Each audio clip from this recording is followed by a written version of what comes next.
Channel 18, and our guest is, again, this month, for the month of September anyhow, is Michael Lack, the director of the Harwich Conservation Trust.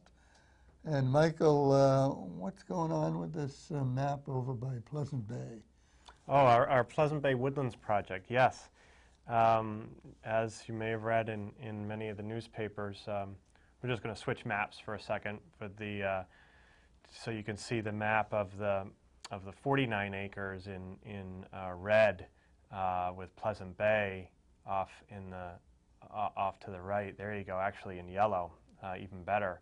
You can see the 49 acres outlined in yellow with Pleasant Bay off to the right. This 49-acre landscape includes the largest remaining undeveloped property in the entire 21,000-acre Pleasant Bay watershed, shared by the towns of Harwich, Orleans, Chatham, and Brewster. Wow, and that's a big project. Yes, yes. This aerial photo map zooms in on the 49 acres outlined in yellow again, and the surrounding area, including lands shown in blue, which are water department lands. You see the triangles on those lands. Those symbolize public drinking water well sites. Well, groundwater flows beneath those lands, including the 49 acres, which, if not preserved, could become a 40-lot subdivision. So groundwater is pumped from below the ground level, as we all know, into these drinking water wells, and pumped out to 9,889 households across Harwich. So this area, from which we derive our municipal water supply, provides about 31% of the town's drinking water supply. So it's an important drinking water aspect. Obviously, there's also a Pleasant Bay water quality aspect. We know that system-wide right now in Pleasant Bay that nitrogen is at levels 36% higher than what's acceptable to allow healthy aquatic life. Where does that nitrogen come from? Comes from septic systems, from development within the watershed. And so that nitrogen has to be removed, and any nitrogen derived from additional development also has to be removed. That's why we're looking at such high price tags for these wastewater plants.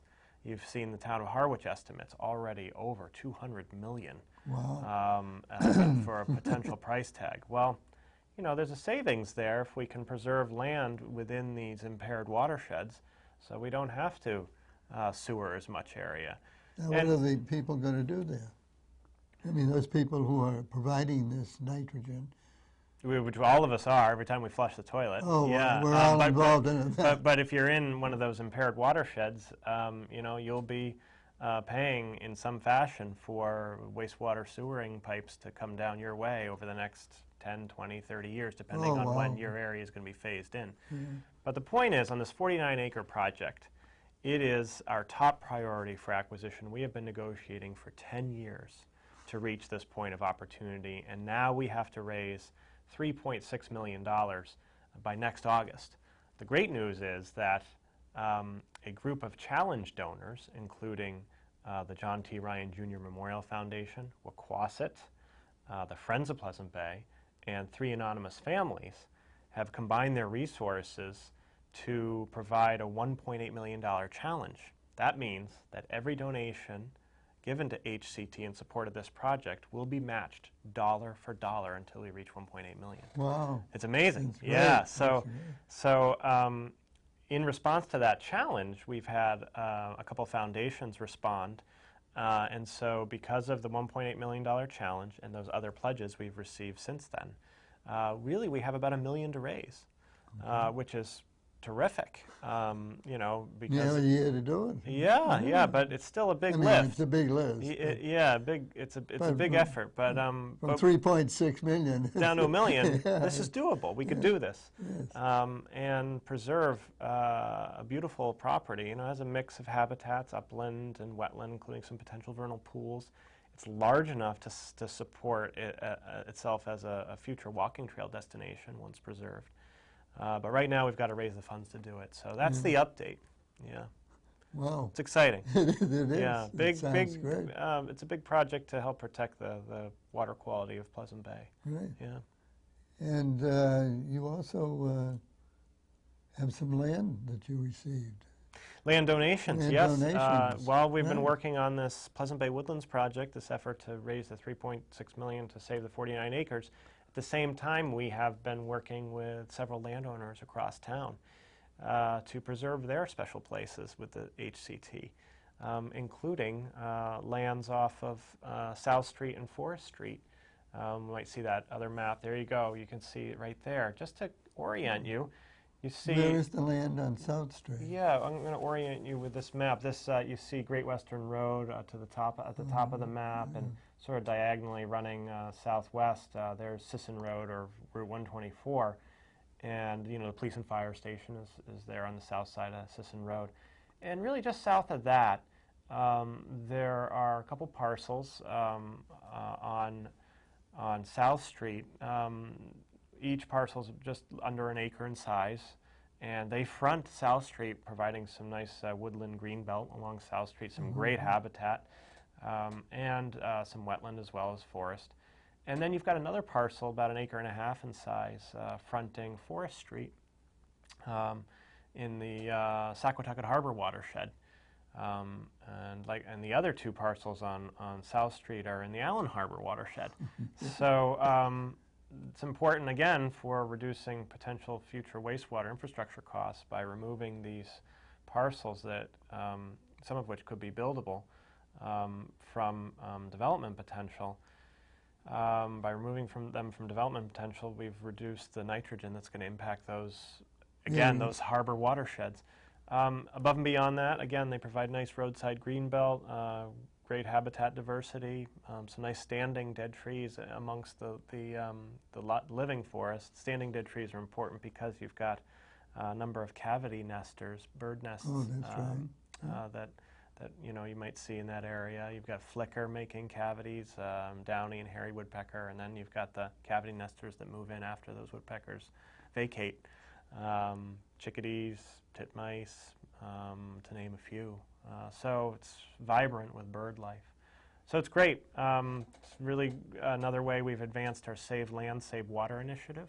That's a long-range plan to preserve priority lands in sensitive watersheds. So if we protect those lands, we can protect saltwater quality, whether it's those harbors or Pleasant Bay, freshwater quality, meaning our ponds. We preserve lands and pond watersheds. We can protect our ponds, and of course we can protect our drinking water supply by protecting some of these save land, save water parcels.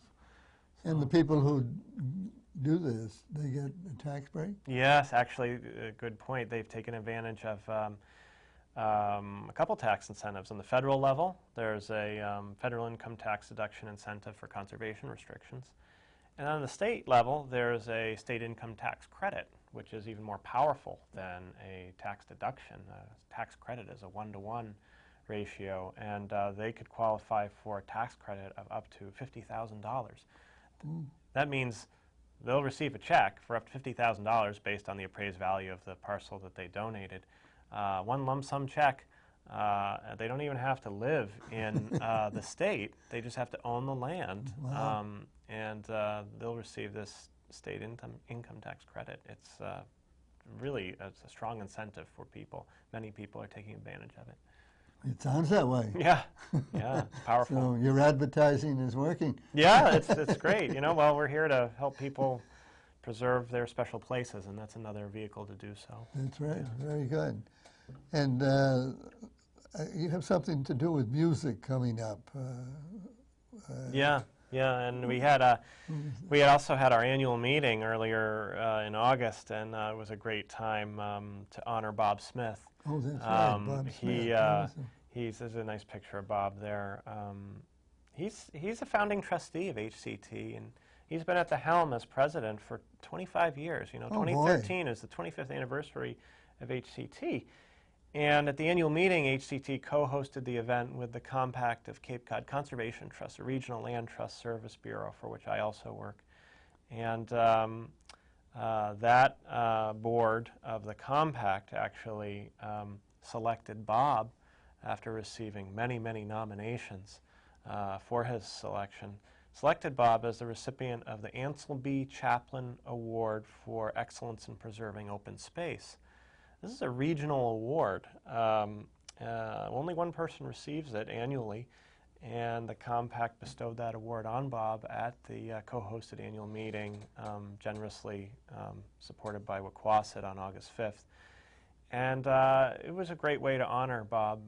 You know, he's at the HCT helm, and he navigates us, you know, through all sorts of projects, and you know, we have a lot to thank him for, his leadership and his vision.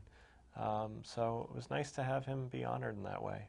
Yeah, it sure was. How old a man is he now? Oh, he's a young guy. Oh, terrific. Yes. Yes, I don't know how old he is. That's great. But I mean, you say he's been there 25 years. You say, well, you know, is he got somebody that he's shepherding to come along? Yeah. But if he doesn't need that, that's even better. Oh, he's fantastic. He's got such a great sense of humor, and of course, just strategic thinker, and it's just great to be able to work with him. It's nice to see him honored. And he has another profession? Oh yeah, he's a I should mention that he's a real estate attorney, and has been running his practice for more than 30 years. So he's very well respected real estate lawyer. Very good. Yeah. Well, now we could move into the musical bit. Yeah, the Wildlands Musical Stroll coming up.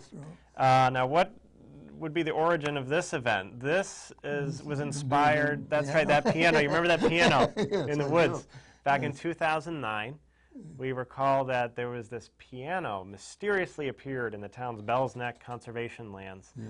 And it was tuned, and it had a piano bench next to it. And it looked like someone had just finished a concert beneath a canopy of pine, oak, woodland.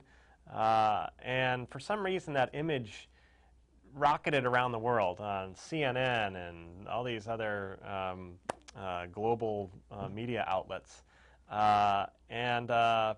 So it gave us an idea. That year, we had a very active volunteer, Mary Metzger, who spearheaded this effort to create this Wildlands Musical Stroll. And we had it all set up for the fall of 2009, and it rained like it never rained before on that day, and unfortunately we had to cancel. And so we thought, 25th anniversary year, let's bring that idea back to life. And so now the Wildlands Musical Stroll will take place on Saturday, September 14th from 1 to 4 p.m. People must park at the Harwich Middle School parking lot on Sisson Road, not far from the police fire station.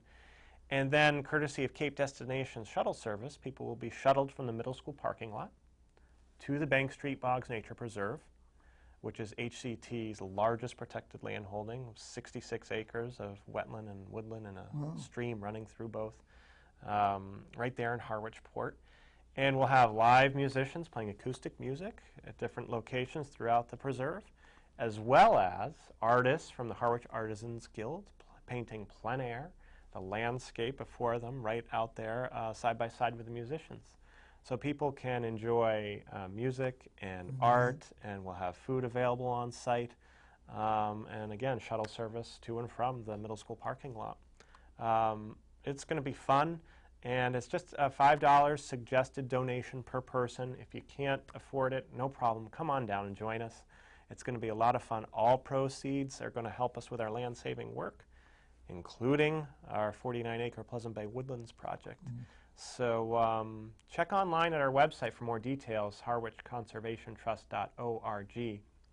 The reason we're able to have it be a suggested donation of $5 per person is because we're receiving such strong business support for this Wildlands Musical Stroll. Businesses from across town have really stepped up to help us, and there'll be more about them and their support on the web as well. So it's going to be a lot of fun. It sounds it. Yeah, hopefully it won't rain. Yes. Yeah, rain cancels. One rainstorm is enough. That's right, that's and right. we'll be in hurricane season, but we'll talk about a successful event at the next. That's right. The end of September, that's right. early October. That's right. We'll find out what really happened. That's right. And what are we going to end with today?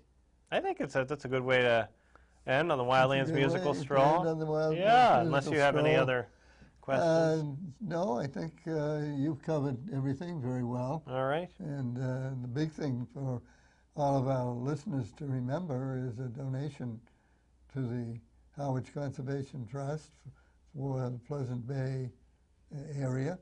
That seems to be a very major Yes, it is. area for you Yes. and your organization. And I think that probably is where we should leave it. Thank you. We don't want to get into too much else. But so keep that in mind and send a check to Harwich Conservation Trust. That's what's your address? Oh, P.O. Box 101, South Harwich, 02661. And if you have any questions, you can always call us at 508-432-3997. Yeah. So there you have it. You have the address and the phone number. So just get to your checkbook. Thanks, Paul.